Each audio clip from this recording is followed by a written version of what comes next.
Hi there everyone, Rob McGregor here with a special update.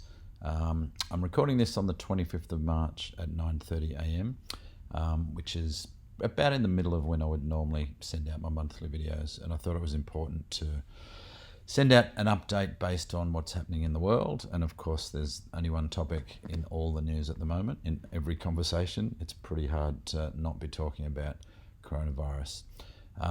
So as always, I'm going to attempt to put that into perspective for you guys. It's been a crazy month, and just as usual, a general advice warning. This is specifically designed for clients of McGregor Wealth Management, but also clients who use the care investment process. And while it may be interesting to others, do not act on this without seeking advice from your own advisor.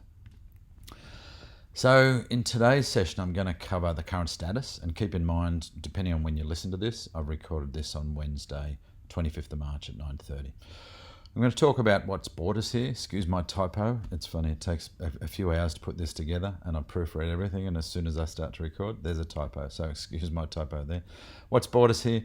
The emotional cycle that we go through and that markets go through. I'm going to revisit the sound principles, and there's another typo. I'm 2 from 2. And I'm going to look at what may lie ahead, and I'm going to talk about the bear market survival guide, which hasn't changed much from last month. So the news, everything is corona, and the update this morning when I looked, 407,000 cases, 18,000 deaths globally. Italy shows glimmer of hope, and yes, it looks like Italy's peaking in their new cases, and I'll talk more about that later. Britain goes into lockdown. We've got New Zealand in lockdown, India in lockdown, and we're in our own form of lockdown. It's very hard to get detail in the news at the moment. The media is very good at sensationalising, and I'll talk more about that. There's a lot of the world still going about their business, and there's a lot of business that's still going well. Anything in food and sales is doing particularly well. But in the middle of this page is the chart that shows the ASX 200 in a very substantial downturn. So from top to bottom, at the moment, it's down just between 37 and 38%. We've had a nice bounce in Wall Street overnight, and our market's up today, so we're now only down 35%. I'm going to put this in perspective of what it means to you guys, because we hear those scary headlines, markets down nearly 40%, and we tend to think we've lost all our money, and I'll touch more about that. We've had lockdown in Australia. As we speak, our office is still open. Jody sent out an email to most of you. We're a team of 5 or 6 in the office. We've got plenty of space, so all of our team are very comfortable and in fact want to go to work. We've got one young mum, Kimberly, there, who working from home is problematic if kids are home as well. But also the camaraderie and the companionship of being at work. If we are told not to work, we are ready to work from home. So we will remain open during this lockdown no matter what. You'll be able to talk to us, you'll be able to get stuff done no matter what, assuming we have internet and phones. And that's a fairly safe assumption. So we look forward to continuing to be able to talk to you through this. We've rescheduled some review meetings upcoming to be phone or Zoom meetings. We've been using Zoom meetings for about 3 years now, so we're very comfortable with doing those type of meetings, and for us it's business as usual. If you do have any family or friends who aren't sure about their own financial situation, we're also happy to talk to them as well. But let's move forward. And just a quick reminder of that quote from Warren Buffett. To be fearful when others are greedy, and greedy when others are fearful. And this is certainly the time of the most fear I've seen in the market. I feel like it's subdued a bit the last 24 hours, but I'll talk more about that. So let's just talk about what brought us here. And I've got some charts here from an amazing website called Worldometer. And if you look up Worldometer and their coronavirus cases, it gives you the facts and the statistics about new cases around the world and in individual countries. It's been my main focus of news, and I'll unpack sort of what I'm watching for there to get an indication of sort of how long. But this first chart shows the daily new cases in China, and we saw that rise of cases and then a fall off to the point where we've hardly got any new cases coming up. Now, there's always skepticism about Chinese data and whether they're telling the truth, so we don't know, but we do know that there's less new cases there.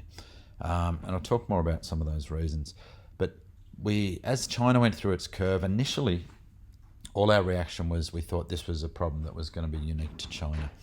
And we thought, we'll be careful. Make sure the Chinese don't travel. We were making sure there was quarantine from anyone from China. Students from China, headed off to Thailand to spend a few weeks there before coming to Australia. And this stuff happened all around the world. So eventually it spread. And this is the new cases in Italy. And you can see the lag. Those dates are relatively lined up. Italy started growing around about late February. At that stage, China was slowing. But Italy and China have very good trade. So there's people movement around. There was no social distancing. And the new cases started to rise in Italy. And then if we add the US, further delays. But these are roughly the same timelines here.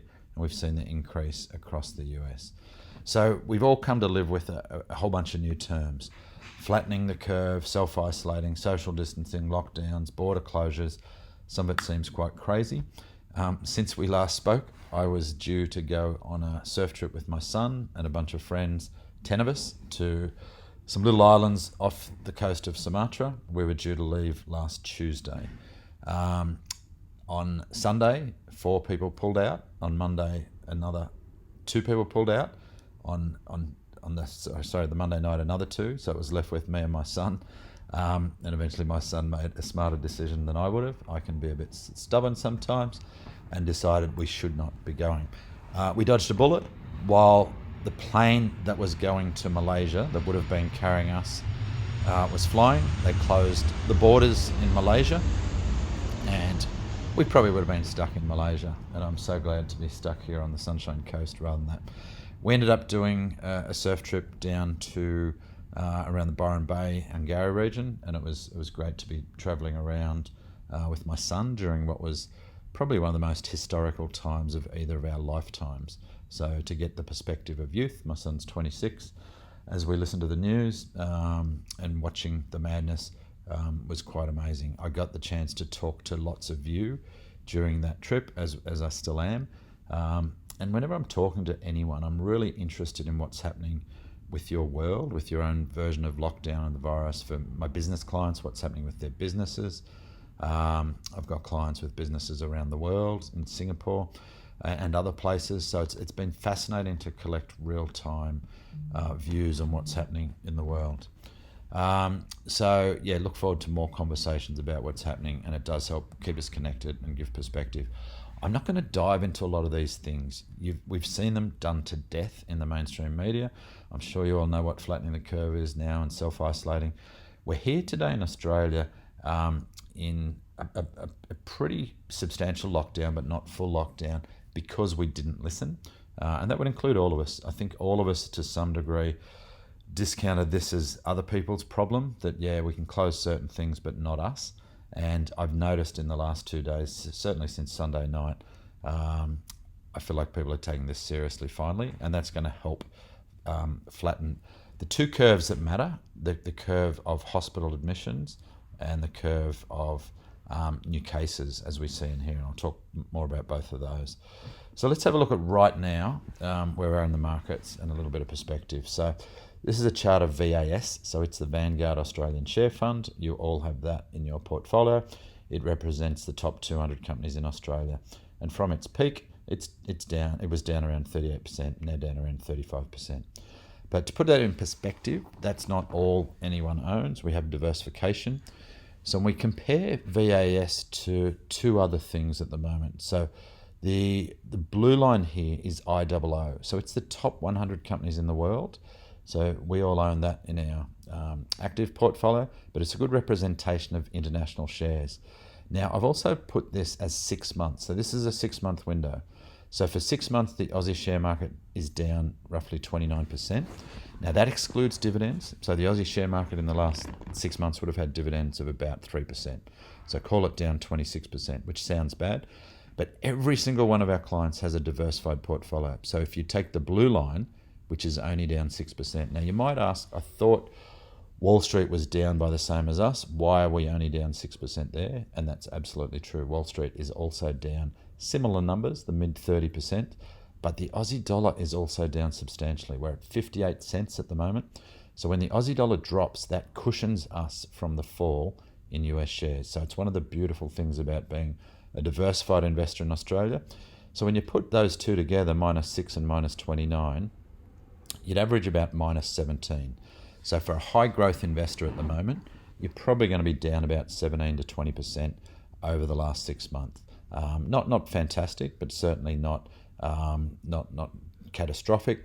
And particularly for most of our high growth investors who are still buying in, you're buying during these dips as well.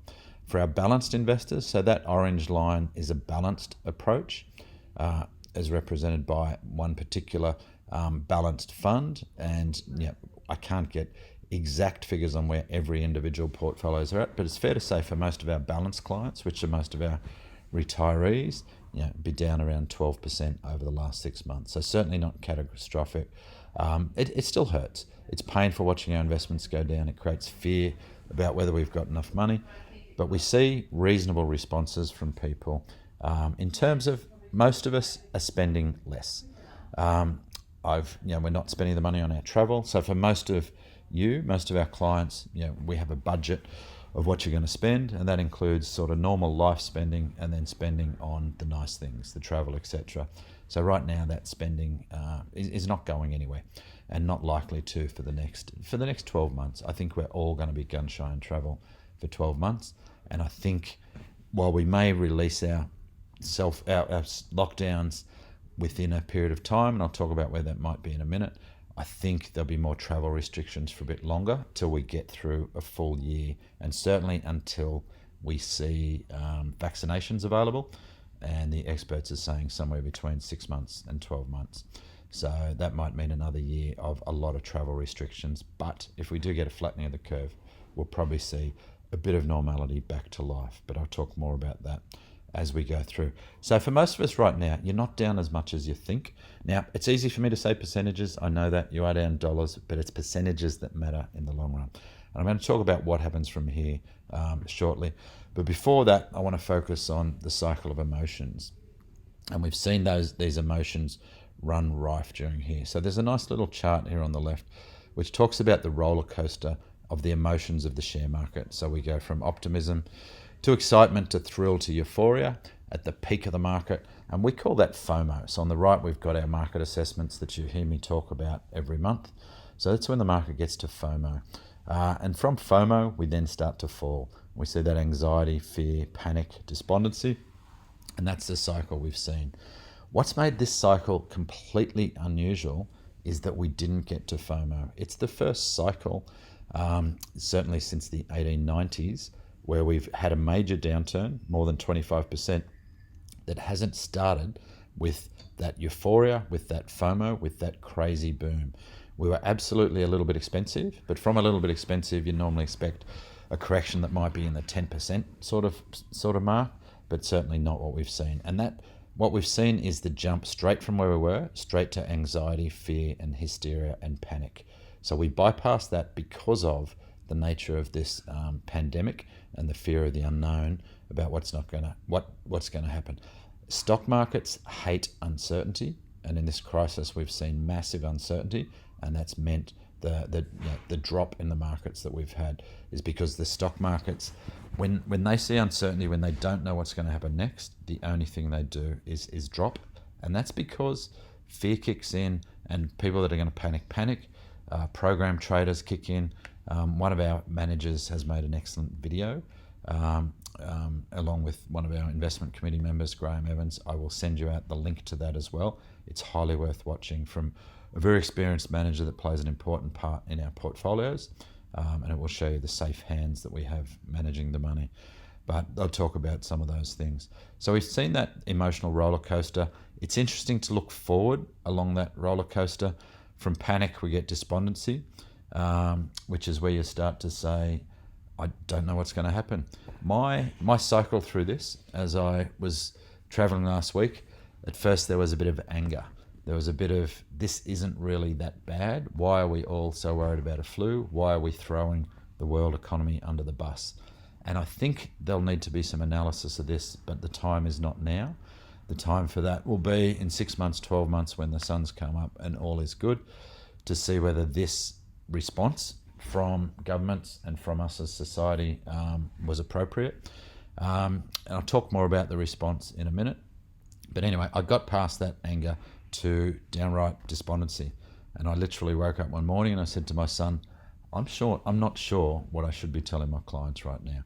Now, it didn't last long, you'll be pleased to know, because I went back to fundamentals, to principles, to the things that have helped us look after you guys for a long period of time, and I'll share with you some of those. But it's a natural, phenomenal cycle to go through. But if you look at what happens next, there comes a moment of hope. I think we're in that moment now. We may have some false hopes. We may have a little bit more panic and despondency. The market's not as smooth as that cycle. But I think we're at the start of hope. And we certainly saw that with the rally in Wall Street up 10% last night. And that rally was off the back of, it looks like the US government will get its act together in terms of the stimulus package. And I'll talk more about the US government's response shortly. But from that hope comes relief, and then we get that optimism back again, and the markets are on their way. And I'll show you what's happened about that shortly in terms of what's happened in the past. Once again, that reminder, when everyone's fearful, it is the time to not necessarily be greedy, but at least be smart about what you're doing. I want to talk about the circle of control. So this was made famous by the late, great Stephen Covey, the author of The 7 Habits of Highly Effective People, a great book that has made a massive difference in my life. But he talks about where we spend our time and where we spend our attention and what matters. In the middle is a circle of things we can control. We can control ourselves and what we do each day, and that's about it actually. There's not many things we can actually control. But then we've got a circle of influence, and these are things we can influence. It's our family, it's our friends, it's, in my case, it's my clients, it's the other advisors that I coach and mentor. So these are the things we can influence. But then the outside circle is the really dangerous one. This is the circle of concern. It's the things we worry about that we have no influence or no control over. And right now, this panic around coronavirus has pushed us all into this zone where we're focusing on things that are really concerning, but we have very little control. We do have some control and we do have some influence about what we do, but we have no control over what other people do. And that leads us to frustration, anger, and all those emotions we talked about. So it's really important during a crisis like this to be absolutely working in our circle of control and circle of influence. And when we catch ourselves worrying about things that we have no control over, to work out what we can actually do. A great story of a local gym owner who I know very well, who's got a small gym, has regular classes of 20 to 30 people. She rang my wife on Sunday night when they'd shut down gyms in total panic. Her livelihood was gone. She was worried about how she was going to make a living, how she was going to pay the rent for her business. And my wife, who's an experienced lifestyle coach, calmed her down by focusing on a plan about what she could focus on. And she came up with a plan all on her own, which focused on her gym is open. They're allowed to have up to 10 people, but she's narrowed it down to 4, so people can book in online and do their sessions, 4 at a time while maintaining social distancing, wiping down and that type of thing. So all of a sudden her gym becomes at least viable, and her landlord, who's someone I know very well, also said to her, "We don't mind if you don't pay rent during this period," which I thought was amazing. There's lots of amazing things like that going on at the moment. There's lots of good. We don't see enough of it on the media. I'm quite over the media watching, and I turn it off, but if you're getting your news through Koshi, through Carl, through the other mainstream media, you'll be spending a lot of time in the circle of concern, and their message is, watch me, watch me, watch me. I'm going to be the most important person in your world for the next 6 months. And I don't know about you, but I refuse to play that game. They are not experts. They're not anything. They're just attention-hungry media personalities with massive egos who want us to watch them non-stop. My advice, turn them off. Don't watch them. Seek your news out from other sources. I have tuned in for the major announcements. Whenever ScoMo's making his announcement, I've been tuning in to watch that announcement live. And I've got to say, I've been fairly impressed with his management of this, despite that mainstream media trying to drag him into little arguments with state premiers and to try and pick differences in policy. This is the toughest leadership position since any of the great wars that our country's been through, and I think he's doing a fair job. Anyway, I don't want to get caught up in politics. A quick reminder of our foundations, because one of the things we can control in this is focusing on what we can do and what we can do with our portfolio. In the wild world, in the prehistoric world that our brain was formed in, when there's a rustle in the grass, when there's movement out there, our prehistoric response is to fight, flight, or freeze. Now, the flight in investment markets is absolutely dangerous. If you get out at these low levels, you've locked in losses that will absolutely affect your long-term wealth. Freeze is at least better. It's not doing anything. And the fight should be, what can I control? What can I do? So our principles here is that every plan, and I've taken these slides from our investment beliefs. It's a 41-minute video that for the last few years I've been sending out to new clients.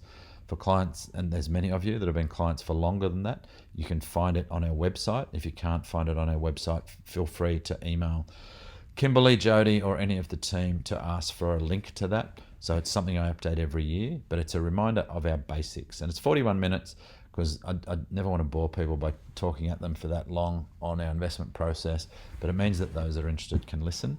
So there's a few slides coming up that are from that. If you'd like to see the full version, look for our investment process on our website or email the team and just say, can you please send me a link to the investment process video? So, but every one of your investment strategies is based on a personal financial plan. We're massive students from history. You're going to see me go through some other stuff. I'm going to take you back to an article I wrote in 2008, November 2008, when the market was nearly at the bottom post-GFC, and it's quite remarkable. I could almost reprint that article today, and I'll take you through some of the lessons from there. The third foundation is understanding and managing the behavioural traps. We encapsulate that with our mess it up analogy, that we do mess up our investing. We don't, but most people mess up their investing by that focus on the media, the emotions, the short-term issues, and we'll revisit that briefly. And ultimately, we get down to smart investing, and that's doing things smartly, which we absolutely do. As I said, your plans are all based on your goals, your lifestyle. It's personal. What happens during these times, and having been through this at least 3 times with people, right now, your plans have changed. In the next year, you won't be spending as much money on travel and other things. So we'll actually be able to draw down less from your portfolios in many cases, which will preserve your reserves. So for our retired clients, we have between 2 to 4 years worth of reserves, and that is just low risk investments. These have done fine during this crisis. They're sitting at next to no return, but they're not a drop. And our managers there have done some really, really good things. By not spending as much in the next year, that enables us to not draw down those reserves, and you buy yourself the privilege of time. And time is the key enemy against volatile markets. If we don't have to sell, if we don't panic and sell, you win. And you will win through this by following and taking smart actions around these things. So we develop your plans around that, and then a whole lot of strategies, and I won't get too stuck on that. But the key insight there is that all investing should always be done as part of a long-term plan. You all have good long-term plans that you will survive through this crisis. This is my summary of my quick history lesson in financial markets. And lesson number 1 is the market goes up more than it goes down. So if you look at the dark blue line, which is the Australian share market since 1950, and it shows the investment of $100 left to grow. And this is an old chart. It's to the end of 2018, but it shows $100 would have grown to $202,000. So we know if we can leave our money in the market, we win. So then we get to some of the other observations. So observation number 2 is it does go down regularly, and we focus on the downs. And that leads us to observation number 3, which is sometimes it goes down a lot. This is one of those times. Now, none of us ever want to think one's around the corner. They tend to happen every 15 to 20 years. It's now November 2008 was the bottom of the last market. If we assume we're close to the bottom at the moment, we've got effectively 11 and a half years. That's a relatively short cycle, but that's because this cycle was actually cut short. We didn't get the chance to have a boom or a crazy boom. because we got this crazy hysteria with this virus that, while not being, and let me just qualify this again. While this virus is lethal to some, it's a relatively small percentage, and I'll show you those percentage. For every one of those cases, it's tragic and it's horrible. Many of our clients are in the danger zone. My mother is in the danger zone. So extreme, and this is why society and governments have chosen to take this lockdown path to protect our loved ones in those danger zones as much as possible. And I'm quite happy with that process. I think we're going to have to review it en masse because the cost is going to be enormous. We're going to be fine on this. The fiscal and monetary stimulus that governments are doing, which I'll talk about in a minute, will see us through this. But there'll be a big price to pay later. There will be taxes to pay for most of us to pay all this back. But anyway, to continue with these observations, yes, sometimes it goes down a lot. This is one of those times. But here's the next observation. It always recovers eventually. Now, one, there's recovering to what happened, how long it takes to get back to where it was. But the other thing is what happens during recovery. And I'm going to take you through towards the end of this presentation what happens during that recovery, because it's the most critical thing about holding your investments from here. Observation number 5, you can never predict what it's going to do in the short term. And this has been a great lesson in that. There is not one credible person in the market or anywhere that was able to predict with any accuracy this, not one. And anyone who sort of panicked and got out early got lucky, and they will admit that. I know I've seen a couple of people that have got lucky with a little bit of panic early, but they've still got to get back in, and and at some point, we've got to get back in. So luck is never a strategy that we can rely on for investments. And observation number 6, you can always predict what it's going to do in the long run, and that is it's going to go up, but it's going to fluctuate. It's going to be volatile. The market always goes up. The reason the market goes up is because human nature is ingenuous. Even through this crisis, we see companies madly looking for a cure, madly making more toilet paper, madly making more drugs. There's people that have switched their business to online. Capitalism and the human ingenuity is amazing, and that's why stock markets go up in the long run, because we are creatures who want things to be better, and even after those emotional cycles, there's enough of us that want things to be better and that get things done. That means we have companies out there on average make consistently rising profits, which is the dividends, which gives us a rising share market. And nothing about this downturn, this panic, this crisis will change that. And if you look beyond the bad news, you're seeing examples of that right now with just that creativity, that need for people to do things better, smarter, and to help people, to make money through a crisis, to look after their family, to look after their business. We see businesses doing whatever it takes to stay open and protect their team members as much as possible. We are seeing some businesses that have to shut down temporarily, particularly in that hospitality area. My local surf club, of which I'm a board member, we've had to stand down pretty much all of our workers in effectively the surf club. That's the licensed premises, because we've been ordered to close the doors. So those people and all those people in the hospitality industry who have lost their jobs are now on the dole. That's crashed the dole system. They are getting through slowly, and they will receive benefits, including the supplements, of about $26,000 a year, which is an extra. It's an extra about $12,000 a year compared to the normal dole. So that's going to see them avoid too much trouble. It is still absolutely really, really tough for the people on the margin, and I'll talk about that more. I love this chart, which gives a really good long-term perspective, because it just shows the market in the long term, and this is back to 1900 going up. The red dots are the bad times, and we're in one of those now. The red dots are the things more than 20%, but as you can see from here, we always recover. If one of our great-grandparents or grandparents was smart enough to invest $1 for us in the share market and leave it alone and reinvest it, this chart only goes to 2011. They haven't updated it since, but it's still one of my favourites. You'd be worth about $300,000 right now. So the share market works in the long term if we can avoid the short-term traps. And for most of you, you're not just in the Australian share market. As I said, you have a very diversified portfolio. The 3 stages, just to remind you, that we talk about, there's the fear. That's at the bottom of the markets where that emotional cycle is kicked in, and we're at panic stage. We're not, but the panickers are at panic stage. There's FOMO, that's at the opposite end. We missed out on that at this stage. We didn't get to have our party before we got the fear. That's the first time in sort of modern history that's happened in the share markets. And then there's the wall of worry. That's the normal bit that we're in. Where are we right now? We're in absolute fear. Make no mistake, this is a fear zone. This is the most fear I've seen in the market, certainly since 2007. And then before that, it would be 1987. And this one's different because in those other 2, the fear was around the financial system melting down. This fear is about everyone's individual health. And one of the things that's driven this fear, once again, is the media. But for most people, the consequence of catching this is not great. And I acknowledge once again that the consequence for some people, and I'll quantify that with some statistics shortly, is very great, as is the flu, as are other illnesses.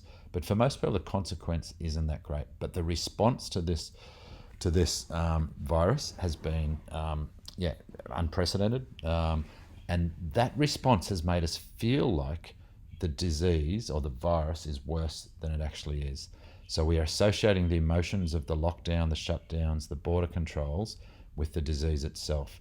Whereas for 99% plus people, it is just a cold or a flu. And I'll quantify those statistics, and I'll continue to acknowledge that for the ones that are impacted and that are critically ill and that die, it's massive. And that's why we're doing the things that we're doing.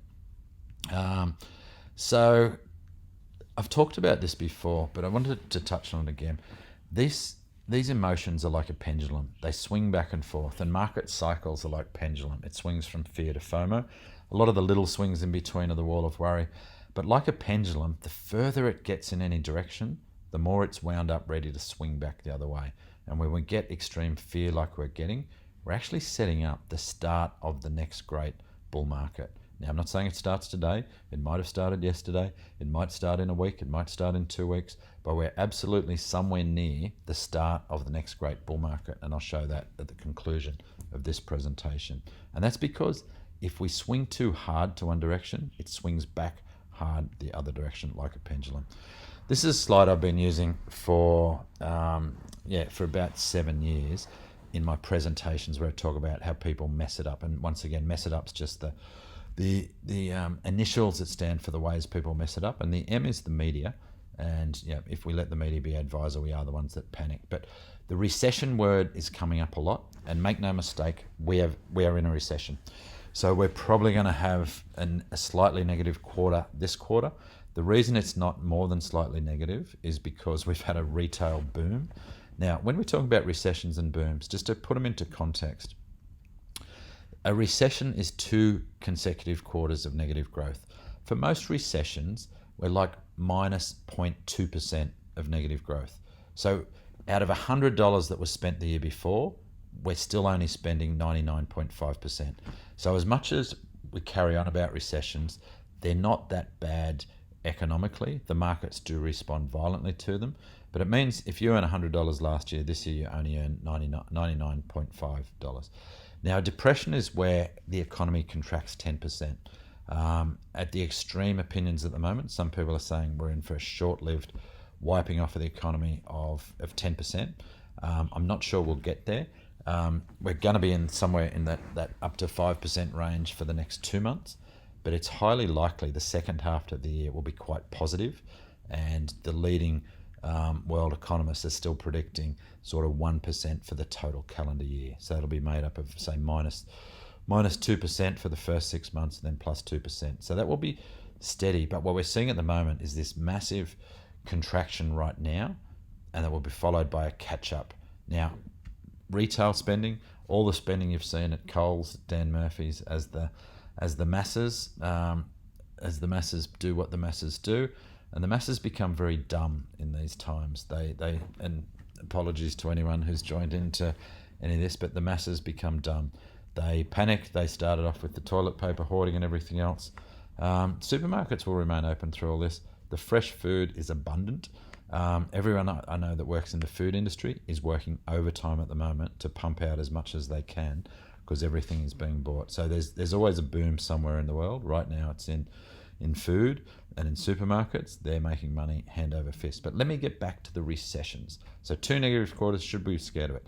In November 13, 2008, this article appeared in, I think it was in the Financial Times in England, but it was Britain faces the worst recession since the 1990s. Now, for most people, when they see a headline like that, they think it's the time to get out of the share market. We're in a recession, that's bad. Surely we've got to get out. But a recession is a lagging indicator. We don't find out we're in a recession. So for this recession right now, this March quarter will be negative. The June quarter will be negative. We'll get announced that somewhere around late July. So in July, they're going to tell us we're in a recession. But the reality is we're in it now. We just don't have the data to prove that. And if you look at the data, and this is the index chart once again, but look at these light blue lines. The light blue shading, the vertical lines, are recessions. And if you look at what happens to the market, so let's go back to the recession we had to have in 1991. So by the time they announced the recession, we're pretty much at the bottom of the market. Pretty much at the bottom of the market in 82, 83. And if you look at the start of those blue shadings, the bottom of the market pretty much always occurs fairly close to the start of that recession. There's no perfect rule in all of this. So if we look at the bottom of the market in those recessions, sorry, let me just come back. Now we didn't have a recession technically in Australia in 2007-8, but there was only one reason we didn't have a recession. That's because we had a mining boom. Every other industry was in recession, but the mining boom saved us as a country. But the rest of the world was in recession, and we saw all those bottom of the markets had timed in with recession. So the bottoming of the market we're seeing now is just confirmation that we're in a recession, but it will also be seen to be the bottom of the market, or close to it. I'm not calling the bottom of the market. It may go down a little bit from here, but it's hard to perceive it going down a lot more from here. Unless the news gets really bad, and I'll show you some of that news in a minute, that it's not necessarily getting worse. So once again, that pendulum of fear to FOMO, we can see that bottom blue chart, that market looking like it's falling off a cliff.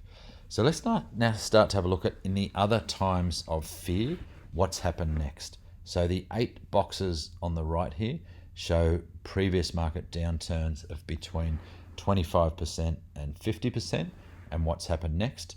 And from the bottom, it's a great time to be investing. The complicating factor there was the great oil crisis, where we went up and then we went down. But if you look at those two charts together, so this one, we had a downturn, the market went up, we had another downturn, that then comes across here. And at the end of that downturn, which was the end of the worst period of shares ever, was the greatest time to be an investor. So if you bought shares effectively in January 83, you got a compound return of 18 to 20% for the next 15 years. It was the best time ever. And all of these bottoms have been best times ever. Now, as much as we all wish we could go back in the time machine and get out of the market 2 months ago, we can't do that. We only get back to that circle of control. Right now, all we can control is what we do now. And right now, we're somewhere near the bottom of the markets. So it makes sense to, at a minimum, hold. And for people that want to be proactive about this opportunity, and I'll talk more about that towards the end, and you don't need to be, but you could be, then it's the opportunity to effectively buy more, or at least, but once again, at the very least, to hang tight. This shows the US experience of stock market contractions and expanses from our friends at Morningstar, and you'll see that the yellow lines there, which are the major downturns, they show them all here of 13% or more. I'm never that concerned with the 10 to 20% ones because they're impossible to predict. They're all impossible to predict, as this one's proven, by the way. But the bigger ones there, look at the 50%ers, and look what happens after the big ones. See the last big one, the GFC, down 50%.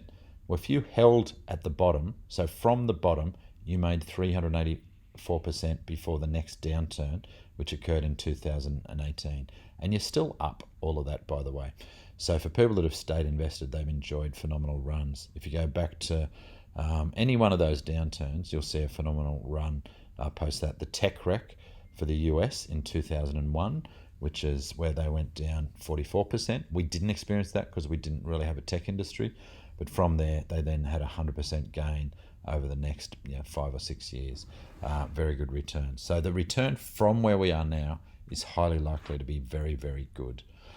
This shows the stock market performance after recessions, another way of looking at it. And the light blue is large caps, and the dark blue is small caps. In your portfolio, you have both, so assume a blending of that. But after 1 year, and the numbers I've done show returns of 25 to 30% 1 year after a recession. So that's a big return. And have a look at the 3-year number there. And if you just take the average, that's a total return, not a per annum return, but a total return of 75 and 44, call it an average of about 55. That's about 15 to 18% compound. And while I'm not going to predict anything, from here, that is highly, highly possible. So it's not something you want to miss out on while you wait to see what happens, or wait for the second waves, or wait for the third waves, as people are going to, as the doomsdays are going to start to predict more viruses, more waves, more tragedy. But life will go on, and we get smarter during all these things as well. Just a quick reinforcement, our care investment process. These 4 pillars are so critical. You do have perfectly constructed portfolios for the long run, but in the short run, the craziness of investor behavior and cycles like this means we have to have a good awareness of those things. We have to be intense students of history, and that's our job. You guys don't need to be, but it's our job to make you aware about what's really happening in markets and what's likely to happen next based on history. Now, history doesn't repeat, but it rhymes. We go through that same pendulum of fear and greed. Every cycle is different. Every person that's been in the market for a long period of time is saying they've never seen a market like this before. The symptoms are the same: fear, panic, despondency, anxiety, but the causes are always different. But the end result of the pendulum being pulled all the way back to fear will result in the pendulum swinging back eventually to a good recovery. I won't talk about this too much, but these are just the words in Mess It Up.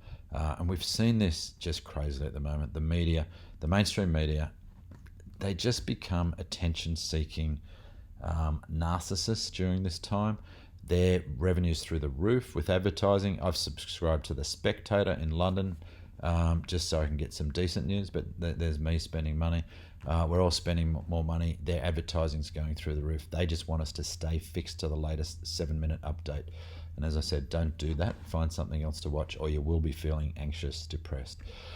They're preying on our emotions, and we've talked about that emotional roller coaster.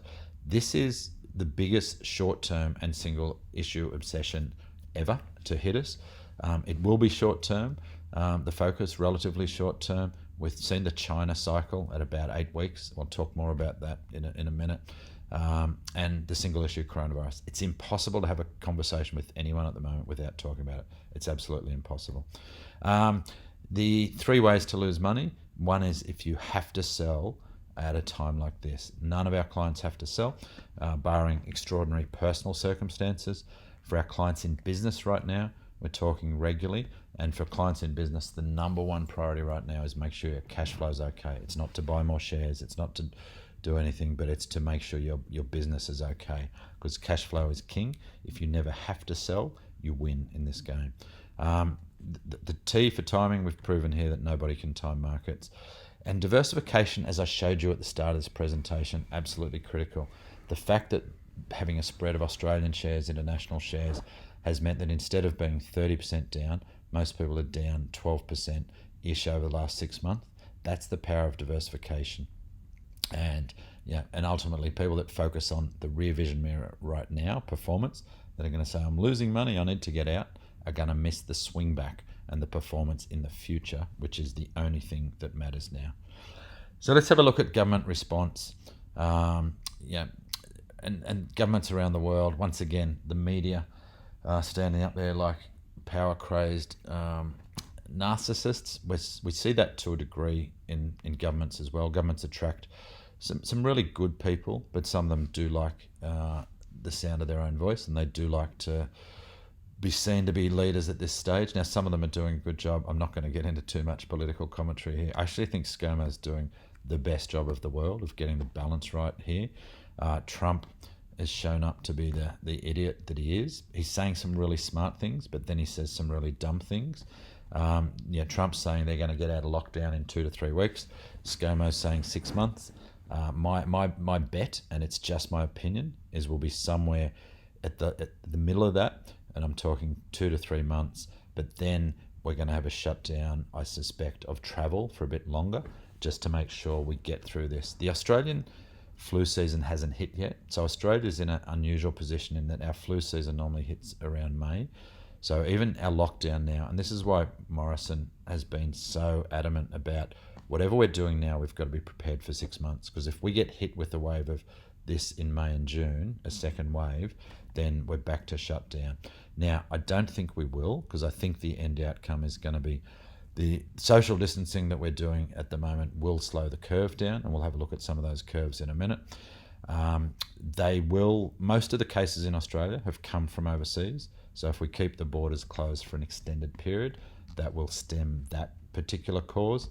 And then you've got the cures sort of emerging, and I don't mean complete cures, but there's sort of 3 big things happening.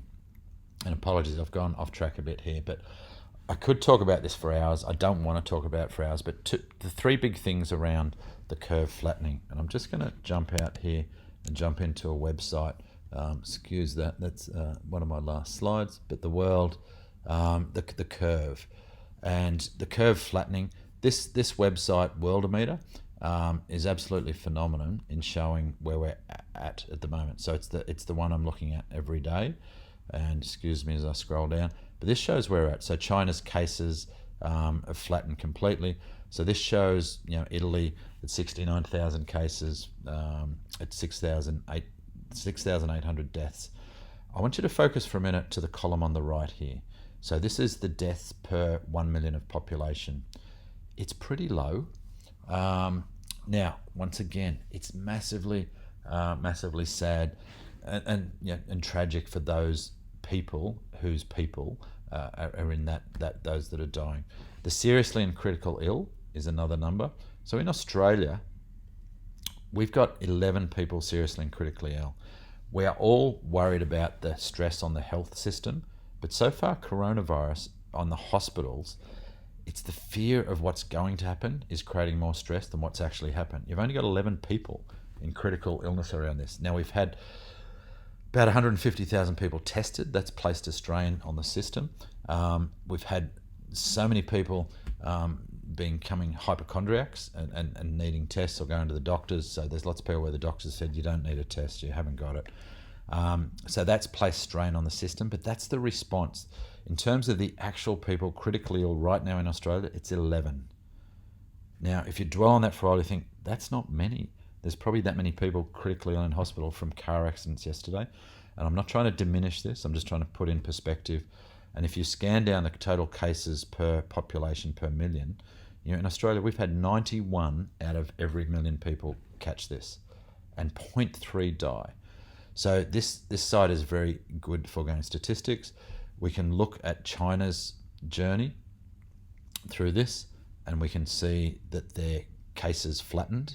The new cases, the daily new cases fell, and the active cases have fallen. Now, some people might say, well, China's statistics are probably pretty dodgy, and you're potentially right there. So let's go to somewhere like South Korea, which is a democracy, a capitalist democracy that has been through the early part of the curve. And just excuse me as I get to it, but if we go to South Korea, South Korea managed this well. They brought in social distancing and other measures pretty quickly. So the media wants to focus on the total cases. So the headline is always 8,000 cases. But what's important here is the new cases. And South Korea's brought this back. It hasn't dropped off completely like China, but that's probably because South Korea is telling the truth and China's not. But it's flattened off completely. Active cases is dropping, and the death rate is dropping as well, and the new deaths. So we get to look ahead from South Korea. I'll have a quick look at Italy and the US. And actually, I'll pause on that for a minute because I'll just go back to talk about the presentation. So, excuse me. So, yeah, what a government's doing, reacting with massive stimulus. The Australian government is spending billions and billions of dollars, a combination of welfare and supporting business. If you're in that zone or you've got people in that zone, yell out. There's lots of information around. Anyone who's out of work will get what some people would call a living wage, 26,000. There's lots of students are getting that. That's partly what we'd call helicopter money. They're throwing money out there for people to spend to keep the economy running. The Reserve Bank and the Federal Reserve have cut rates to effectively zero. They've provided massive liquidity to credit markets. Credit markets are just where people buy and sell their bonds and where they go to borrow money. A couple of weeks ago in the US, there was no offer for US government bonds. So there was no buyers for government bonds. So the Federal Reserve has stepped in and they are guaranteeing that they will buy bonds at the prices that are being offered. The same with the RBA in Australia. That provides stability to those markets, which is very important. And we're effectively seeing this helicopter money where money's being given to the public to effectively spend. And the focus is, one, it's on flattening the two curves. So the curve of the impact on the hospital, but also the curve of those new cases that I just took you through. But there's a fine act here, and we've on the left we've got Morrison, who I think is doing it well. He's saying, be careful, people. Whatever you wish for right now, you've got to be prepared for 6 months. So let's not go to school closures. Let's not go to total lockdown. And I'm not going to get caught up in the argument about that. I'm watching the left-driven media try and pick holes in every little thing here just because they don't like Morrison and they don't like the fact that he's showing good leadership at the moment. But the social distancing, they had to step in because we, and I mean all of us, weren't taking it seriously. The photos of the people on the beach at Bondi, the parties, all those things.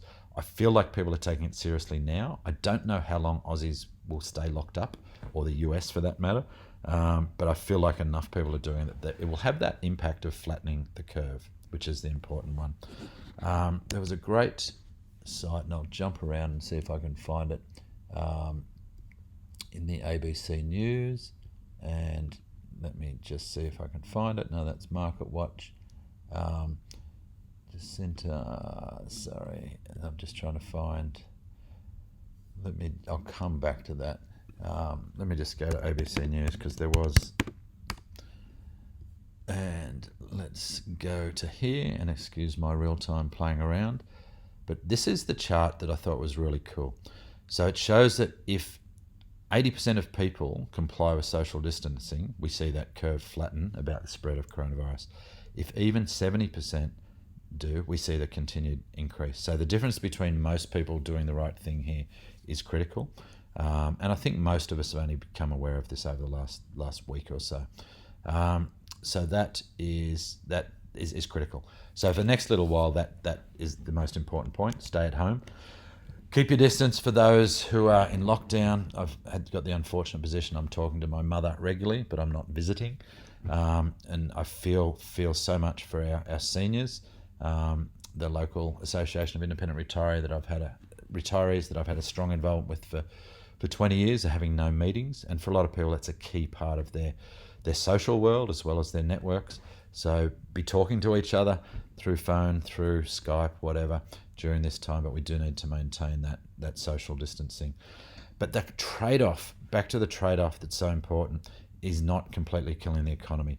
Trump said it out loud in his usual way. He said we don't want the cure to be worse than the problem.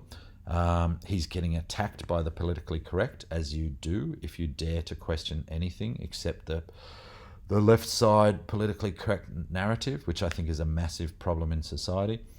We should be able to have debates on this without calling someone out on this. Johnson's been through the same thing when he dared suggest that herd immunity would solve this eventually. There was hashtags of Tory genocide. So even these right-wing leaders have had to do stuff here. And what they're doing is trying to achieve this balance of throwing the economy under the bus and killing the economy and not killing too many people. Social distancing, as you saw from that last curve, if done well, will achieve that balance. We've killed the economy a bit, but governments are spending massively to not kill it completely, so we will get out of it. We've seen at the other extreme, leaders like Jacinda Ardern pretty much shut New Zealand off, despite New Zealand having almost no cases. If I go back to our chart here, and I go to New Zealand,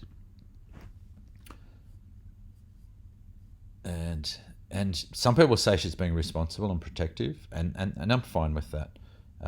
But New Zealand, and I'm looking for it, it hardly actually shows up in terms of cases. It's way down the list to the point I can't find it. Here we go. New Zealand's had 200 cases. So that's 43 cases per million people. It's had, I don't think it's had any recorded deaths. So, they're doing remarkably well. Now she may end up claiming credit for that, and good luck to her. She may be preempting them getting it.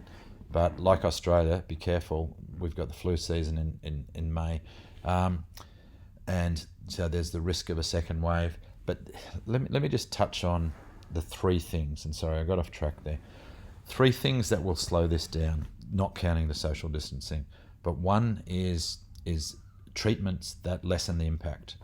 So there's 3 drugs being used around the world for people that have this, including in China, that is slowing down symptoms. These drugs are being mass-produced quickly and rushed to the market. They were drugs that existed for things like malaria that are proving some effectiveness. Now, of course, there's still no complete testing on this. You can't test and have scientific backup of tests done quickly enough in these things, but it will happen. So we're going to get drugs that treat it. That's number 1.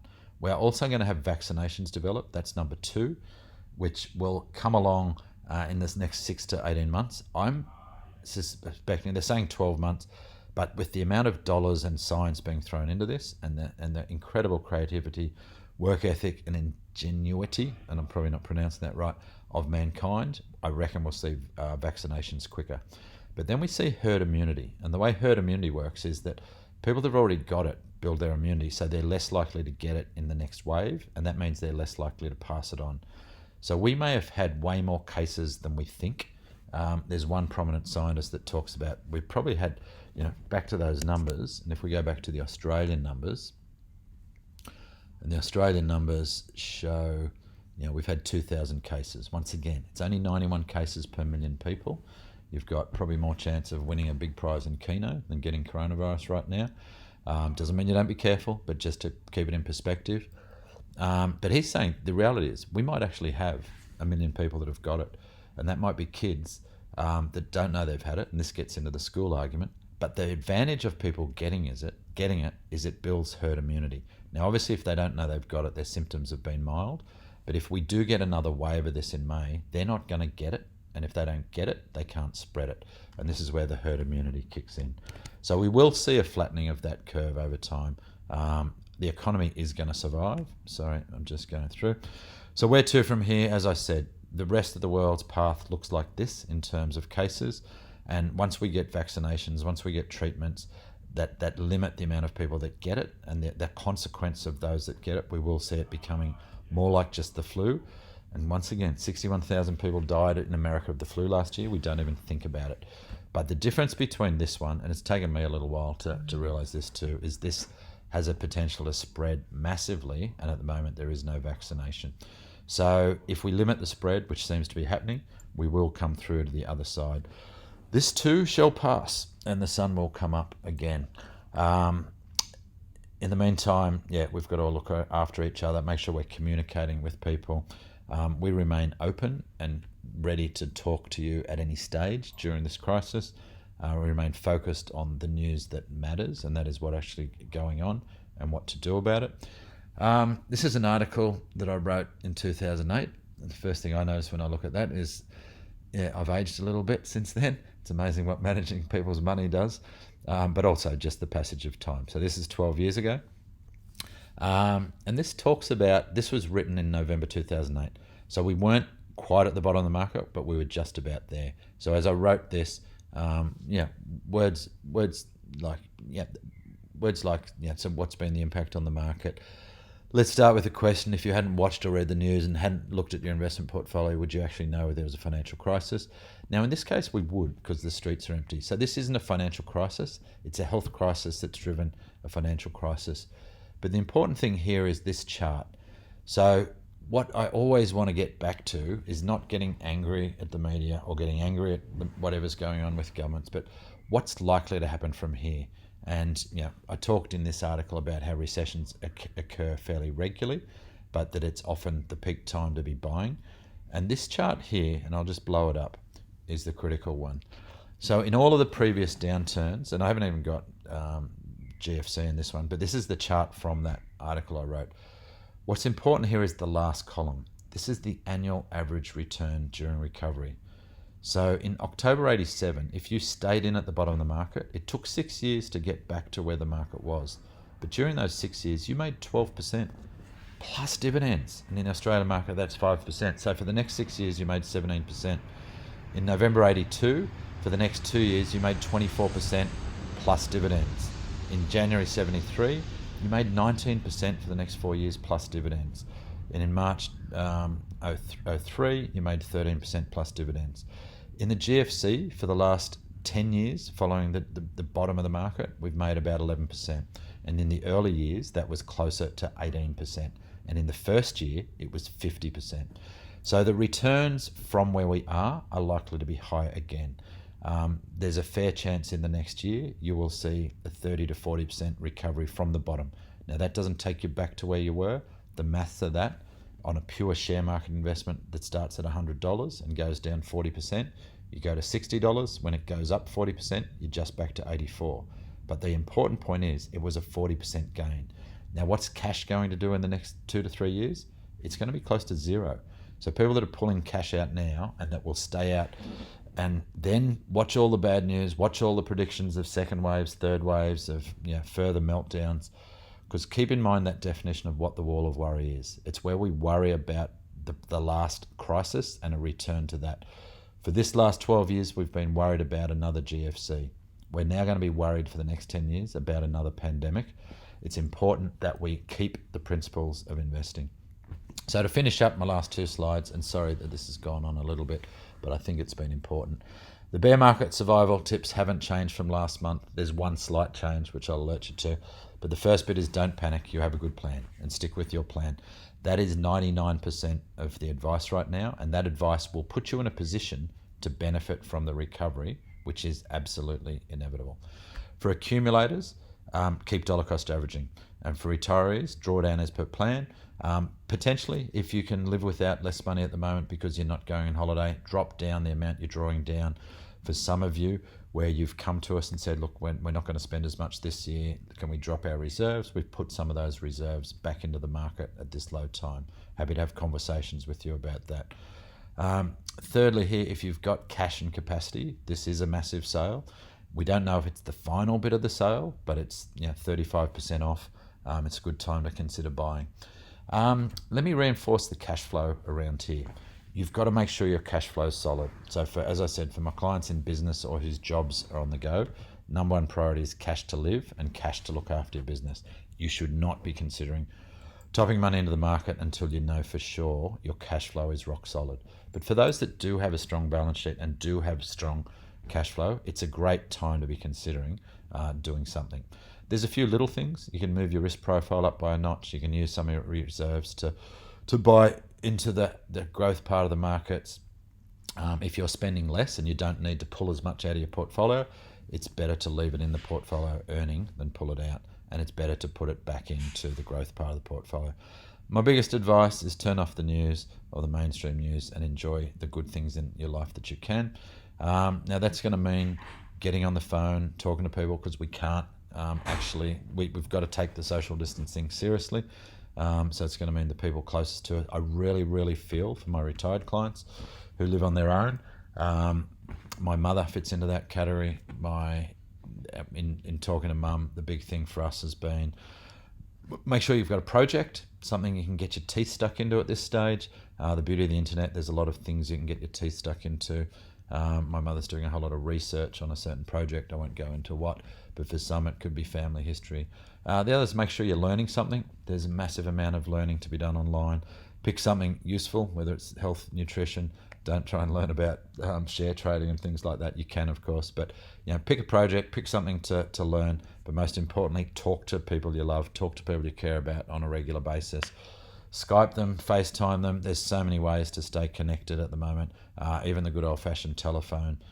Keep connected and keep safe. And just finishing up with reinforcing the process, as always. Goals first, based on who and what's important to you. Your portfolios have been designed to meet those goals. We do take a long-term view. At times it feels like it hurts. At times it feels like we should have panicked with everyone else and got out. But it wins in the long run. We've been doing this long enough to know that this too shall pass. Diversification is so critical. You saw at the start of this presentation how the Aussie market down 35%. The diversified balance fund only down 12% in the last 6 months at this stage. So these things are critical. Low-cost indexing has worked for us. We have got good relative returns during this. Protect against that short-term volatility with your dollar cost averaging, with the reserves, and rebalance regularly. The investment committee is rebalancing the core portfolios as we speak, and we've done another rebalancing before there. Your active managers are doing the same thing, so there's a lot of activity going on. When I say a lot, there's activity going, more than usual. We're not traders, but we are trimming and rebalancing. Remember those only 3 ways to lose money, and don't do them. Panic and sell, have to sell, and not properly diversified. You have a good plan, stick to it, stay safe, feel free to reach out, happy to talk to anyone on anything to do with this crisis. The sun will come up, we will pass, and enjoy the people in your world. Rob McGregor signing off, and look forward to talking to you or seeing you all at some stage in the next 3 to 5 months.